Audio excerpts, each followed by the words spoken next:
Hi everybody, welcome to another edition of the Sunday Drive. The Sunday Drive is sponsored by Midtown Mattress in downtown Lindsay. It's Midtown Mattress and Home Furnishings, and they have obviously the area's largest selection of mattresses, but they also have home furnishings and home decor, and they're just really great people. So next time you are in Lindsay, please check out Midtown Mattress and Home Furnishings. Okay, today we are going to talk to Judi Adamson, and Judi is one of the longtime volunteers, and this year she is the co-chair of the Fenelon Falls Santa Day. Now, Fenelon Falls Santa Day has been around in kind of the way you see it today since 1999, but really Fenelon Falls began celebrating the big guy, Santa, in 1937. So we're going to talk about all of that and more in this edition of the Sunday Drive.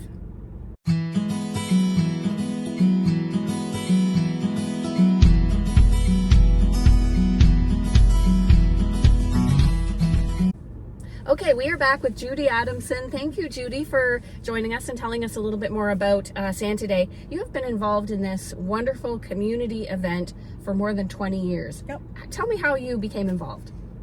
I have been part of the Chamber of Commerce on and off since 1974, and there were a group of people that decided, and not necessarily all chamber members, that just started thinking about, it's time for a nighttime parade and activities during the day, and everybody's thinking a nighttime parade because they weren't popular then. I remember it. Yeah, and it was a lot of kind of discussion, and then we said, why not try it? And I have my little note here that says the original committee in 1999 was made up of approximately 12 really community-minded people that really wanted to try this. So the rest of us that were kind of sitting around, partially on the committee chatting, said, let's go for it. And we did. And here we are, 25 years later, bigger and better than ever. And so you started off with 12 volunteers. How many volunteers do you have today? And right now, approximately 20.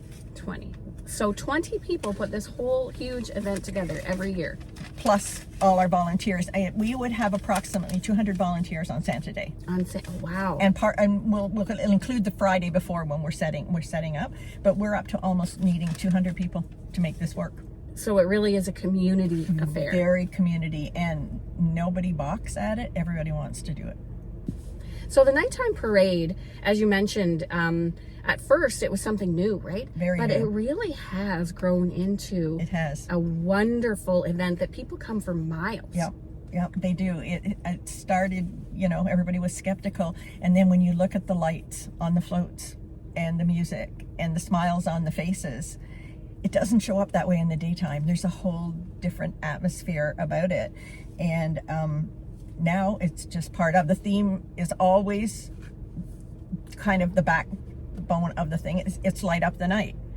And because it's all about the lights. It's all about the lights on all the vehicles and what you put on there, the smiling faces, and if you can have music, you're set. There's just something magical about it. There is. It's totally magical. And depending on the songs that are playing going by, you see people singing and dancing. Yeah.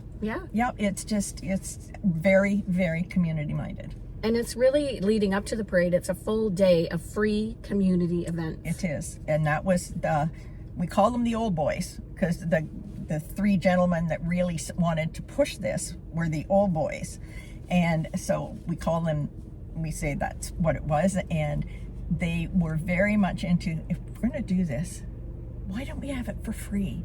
If we can raise money and do what we need to do, let's make it a free day so everybody can come and have fun.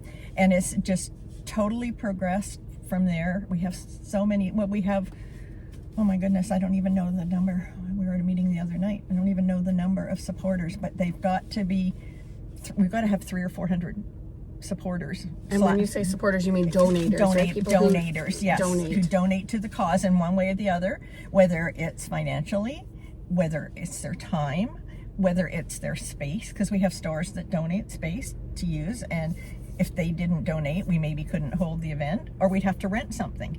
Right. And in Fenelon, there's not a lot of places to rent, and so everybody is behind it. Have you ever done any research into how much this day brings economically to Fenelon Falls and the area? Nobody has ever really, the store owners aren't as busy as they would like to be. Last year we figure we drew 14,000 people.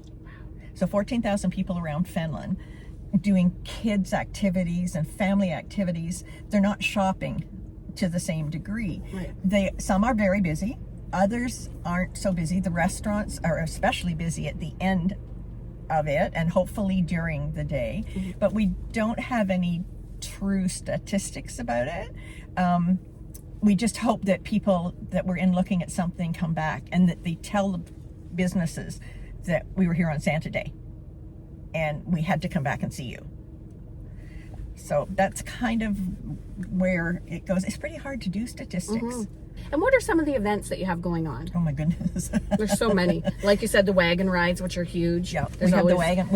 We have the petting zoo, and we have critter visits, which is another petting zoo, and it's down in the old arena parking lot by the fire hall.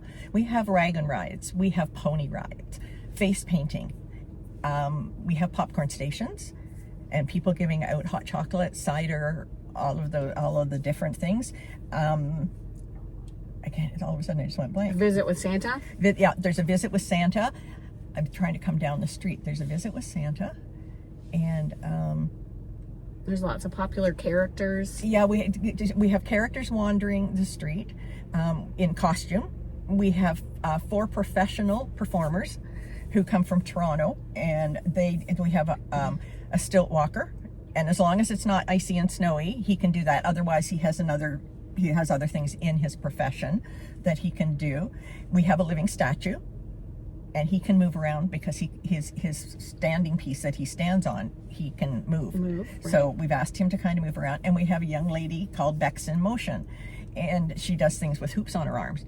We have people doing hot chocolate, apple cider. Some people are doing coloring pages. Some people do different kinds of activities. I knew one's thinking about doing a little jewelry pop-up. And there's one that's talking about doing karaoke. Oh, wow. Yeah. I'll be there. So there's all different little things going on. You just have to wander the streets and looks because it just becomes so big. I know the museum. You can always tour the museum. They have something he's got going great on there. things. He's got some things going on this year as well, and you have to just remember you got to walk down there to see him and whatever. And you can tour the fire hall. Yep, fire hall last year and this year have done a great job of planning their day. Farmers Market, I believe, might also be over in the lot beside the fire station. Critter Visits is there.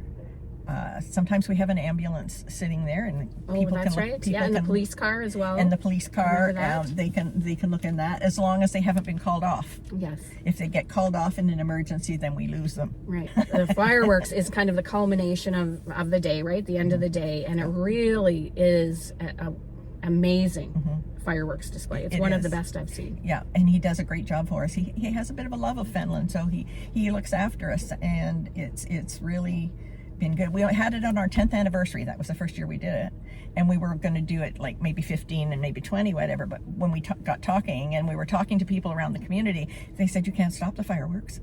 You have to do them every year. So since year 10, so 15 years, we've done fireworks, and it's all free. So everything is free. We did have a lady a few years ago talk to one of our committee members. I think they were just talking on the street to them, and they were asking her how she enjoyed the day, and she had 2 little ones, and she was by herself. And she looked at our committee member and she said, "I'm a single mom with 2 kids, and you've just given me the Christmas I can't give my kids." So the whole committee was teary as we're talking about it and whatever. How can you not say it's not working? It's definitely working. Yeah, and that's what it's all about. It's all about the kids.